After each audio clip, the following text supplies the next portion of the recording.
Damos comienzo a un nuevo programa, Servidores de Dios. Quien te habla es Manuel Cornejo. Estaré compartiendo la palabra de Dios y lo haré de una manera expositiva, versículo a versículo. Y en esta ocasión será en el Evangelio de Marcos, capítulo 14 y versículo 68, donde dice: Mas él negó diciendo: No le conozco, ni sé lo que dices. Y salió a la entrada y cantó el gallo. Comienza diciendo este versículo: Mas él negó diciendo. Aquí Pedro inicia el camino de la negación, ya que la acusación de la criada le tomó por sorpresa, y no cabe duda que estaba asustado y mucho por las consecuencias que aquella manifestación, hecha delante de muchos, podía acarrearle. Sigue diciendo este versículo: No le conozco, ni sé lo que dices. Nótese cómo la respuesta de Pedro es ambigua y se detecta en ella un nerviosismo, ya que con dos negaciones procura puntualizar la respuesta. La primera de ellas está vinculada con la afirmación de la criada, diciendo que no entendía lo que decía. Y la segunda, por otro lado, tiene que ver con la negación de ser de los discípulos. Es por eso que la respuesta de Pedro podría parafrasearse de este modo: Ni le conozco, ni sé nada de la persona que hablas. De otro modo, sería: No lo sé, ni lo entiendo. ¿Qué es lo que estás diciendo? Sigue diciendo este versículo: Y salió a la entrada. Notamos que inquieto Pedro salió al vestíbulo interior que estaba situado inmediatamente a la puerta de la entrada. Con toda seguridad, aquella puerta estaba también cerrada para evitar que se pudiera producir cualquier incidente en relación con Jesús. No cabe duda que la intención de Pedro era de marcharse de aquel lugar, pero no lo era posible. Y dice la última parte de este versículo: Y cantó el gallo. En ese momento un gallo cantó, y su canto alcanzó al lugar donde estaba Pedro. Aquí la frase no aparece en algunos textos griegos, pero está lo suficientemente atestiguada en otros. Continuará con el versículo 69. Y la criada, viéndole otra vez, comenzó a decir a los que estaban allí: Este es de ellos. Es muy probable que Jesús, viéndose él reconocido y también acusado en presencia de los que estaban en el patio, tomó la decisión de irse de aquel lugar. Tal vez pensaba que le sería posible salir a la calle y además alejarse del peligro que suponía para él la identificación de pertenencia al grupo de Jesús. Pero la puerta de acceso a la calle estaba cerrada, ya que la criada que se había acercado antes a Pedro está ahora en la entrada a donde aquel se había ido. Y en aquel lugar, que era un lugar de paso al patio, también había gente. Por consiguiente, la criada, que muy probablemente era la portera, comenzó a repetir la acusación delante de todos los presentes, que antes había hecho en el patio donde Pedro se estaba calentando al fuego. Pero aquí surge la duda de si se trata de la primera criada o es una portera que sustituía a la anterior, como se deduce del paralelo según Mateo capítulo 26 versículo 71, donde dice: Saliendo a la puerta, le vio otra, y dijo a los que estaban allí: ¿También éste estaba con Jesús el Nazareno? Por tanto, si es así, la primera criada que acusó a Pedro en el patio seguramente que hizo esa confidencia a la portera de que aquel era un discípulo de Jesús, por lo que la portera divulgó la misma acusación delante de todos los que estaban presentes cerca de la entrada. Pero nótese cómo aquí el problema se va agravando para Pedro, porque ya son dos personas quienes lo reconocen y además lo acusan.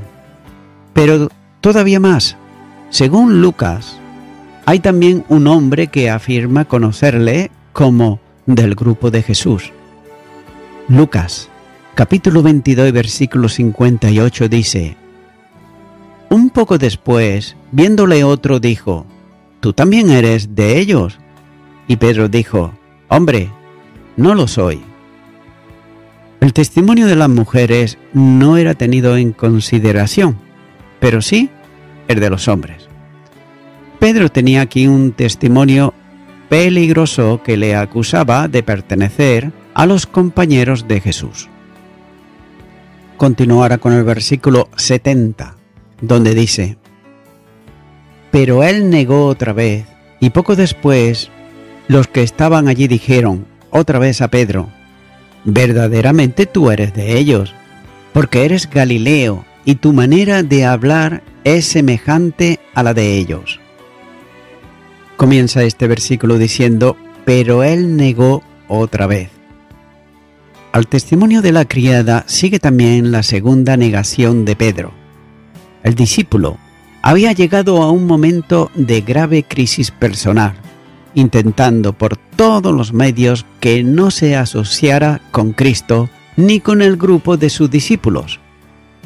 Por tanto, la negación aquí reiteraba la hecha anteriormente.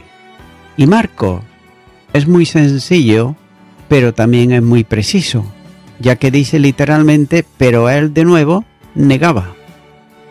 Sigue diciendo este versículo: y poco después de los que estaban allí dijeron otra vez a Pedro: verdaderamente tú eres de ellos, porque eres Galileo, y tu manera de hablar es semejante a la de ellos. Un poco tiempo después se produce una tercera acusación.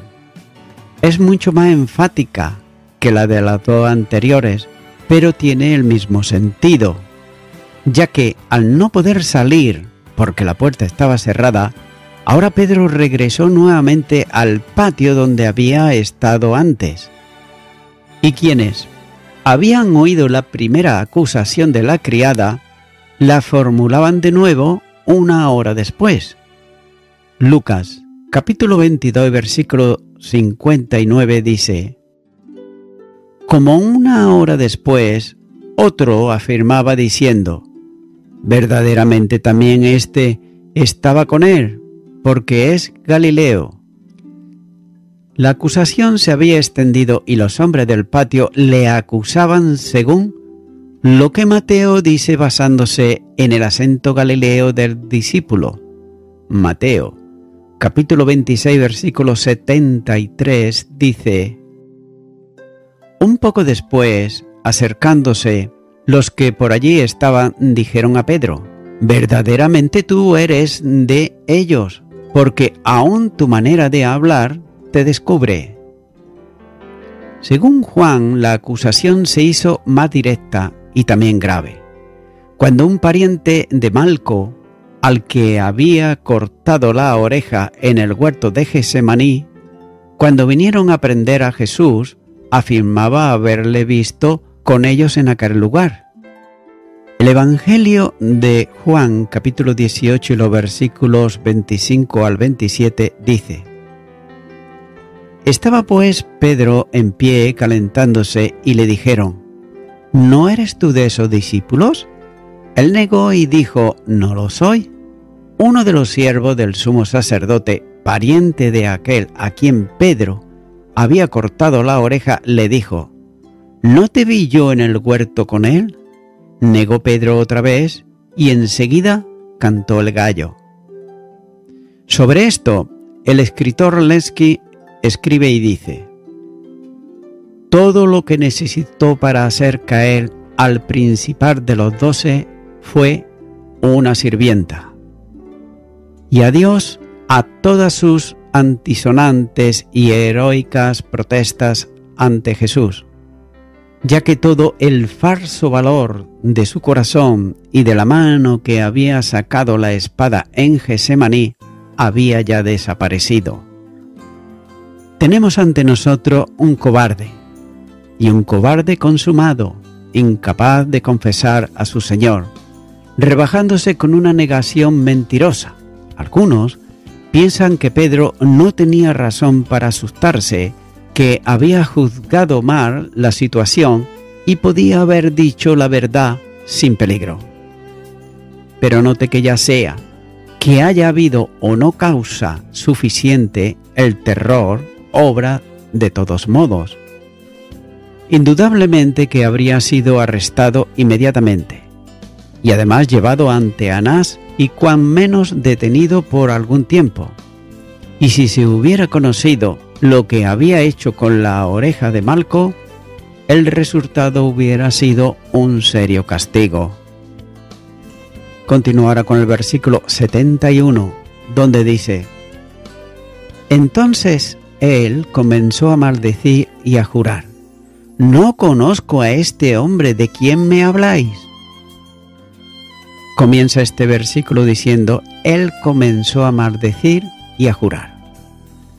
Pedro había procurado eliminar las sospechas que recaían sobre él de ser uno de los discípulos de Jesús, ya que había negado firmemente cualquier relación con él, pero en lugar de resolver el problema, lo había incrementado, ya que ahora son ya varias personas las que lo señalan como seguidor de Jesús, y las acusaciones eran graves. El testimonio de más de una persona tenía validez en un tribunal y eran muchos los que testificaban en contra de él. Entonces, el único camino que se le ocurría era jurar reiteradamente que no conocía a Jesús. Y nótese cómo junto con la negación comenzó a acompañar juramentos y anatema para confirmar su palabra. Y lo hizo porque la situación era grave, ya que Pedro estaba invocando la ira de Dios sobre él si no decía la verdad. Por otro lado, Marco utiliza la palabra literalmente anatematizarse, esto es, ponerse bajo el juicio de Dios. De otro modo, pedir la intervención divina contra él si estaba mintiendo.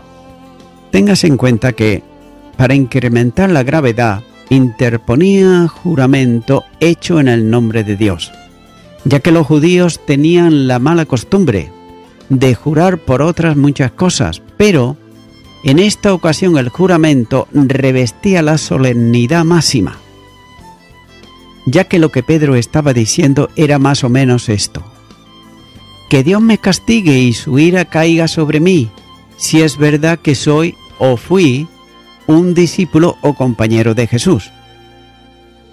Continúa diciendo este versículo, la última parte: no conozco a este hombre de quien habláis. A medida que el peligro se incrementaba, así también bajaba de valor la persona del Maestro. En el camino había testificado que él era el Hijo de Dios. Ahora era solo ese hombre.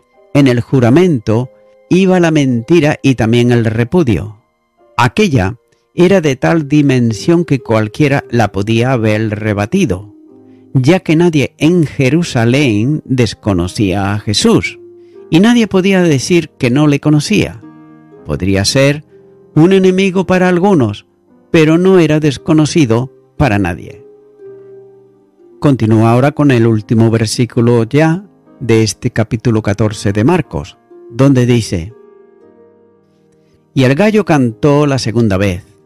Entonces Pedro se acordó de las palabras que Jesús le había dicho: antes que el gallo cante 2 veces, me negarás 3 veces. Y pensando en esto, lloraba. Comienza diciendo este versículo: y el gallo cantó la segunda vez. En el momento de mayor tensión, Pedro pudo oír claramente el canto de un gallo. De ese modo, despertó Dios la conciencia de quien, habiendo prometido fidelidad, había quebrantado su promesa y además cometido la vileza de negar al Señor.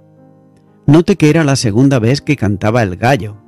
Ahora bien, ¿no había oído la primera? Es posible que no se hubiera percibido del primer canto en medio de la confusión y miedo de la noche, ya que la brevedad del relato de Marcos se amplía cuando en la lectura según Lucas se hace referencia a la mirada de Jesús a Pedro. Lucas, capítulo 22, versículo 61 dice: Entonces, vuelto el Señor, miró a Pedro, y Pedro se acordó de la palabra del Señor que le había dicho: Antes que el gallo cante, me negarás 3 veces. No hace falta imaginación para apreciar toda esta escena, ya que el infame simulacro de juicio había terminado y el Señor fue entregado en manos de los guardias del templo, los alguaciles, que le recibieron con bofetadas. La misión de esto era custodiarlo hasta la mañana y llevándolo a un lugar seguro. De modo que lo condujeron a través del patio donde estaba Pedro, y cuando pasó a la altura del discípulo, sin duda alguna la mirada del Señor penetró hondamente en el alma del que le había negado, mientras que el canto del gallo traía a su mente las palabras de advertencia que el Maestro le había hecho. Sigue diciendo este versículo: Entonces Pedro se acordó de las palabras que Jesús le había dicho: Antes que el gallo cante 2 veces, me negarás 3 veces. Las palabras de Jesús resonaban en el pensamiento de Pedro, ya que el canto del gallo fue como un aldabonazo que despertó su conciencia, y el resultado de las palabras del Señor le hizo volver en sí y reconocer la miseria de su situación, también la ingratitud de su acto y la cobardía de negar al Señor. La mirada de Jesús se cruzó con la suya y notó que no era una mirada de resentimiento, sino de amor y de perdón. Sigue diciendo este versículo: y pensando en ello, lloraba. El alma de Pedro se desmoronó y comenzó a llorar intensamente. Hay una dificultad aquí en la traducción de la expresión usada por Marcos, ya que el verbo poner encima, echarse encima, supone distintas propuestas en la traducción. Algunas, como la Reina Valera, la trasladan como pensando en ello. Sin embargo, habría que suplementarlo con algo. Podría trasladarse como habiendo echado su mente en ello. Pero también es mayor los complementos que se incorporan. Sin embargo, si se toma en cuenta que el sentido del verbo expresa la idea de echarse encima, puede entenderse como lanzarse precipitadamente a llorar. En cualquier caso, la idea es de que Pedro se puso a llorar. Y note esto: el arrepentimiento de Pedro es evidente. No podía confesar con palabras su pecado, pero lo hacía llorando y lo hacía amargamente. Aquella era una tristeza según Dios que le conducía al arrepentimiento. Esa es también la enseñanza del apóstol Pablo, cuando dice en su segunda carta a los Corintios, capítulo 7 y versículo 9: Ahora me gozo, no porque hayáis sido contristados, sino porque fuisteis contristados para arrepentimiento, porque habéis sido contristados según Dios, para que ninguna pérdida padecieseis por nuestra parte. Esta tristeza conforme a Dios produce vida y también restauración. El discípulo habla entrando en aquel lugar para ver cómo terminaba todo aquello, pero no era ya el mismo que había entrado a aquel que juraba contra sí mismo negando a su Señor.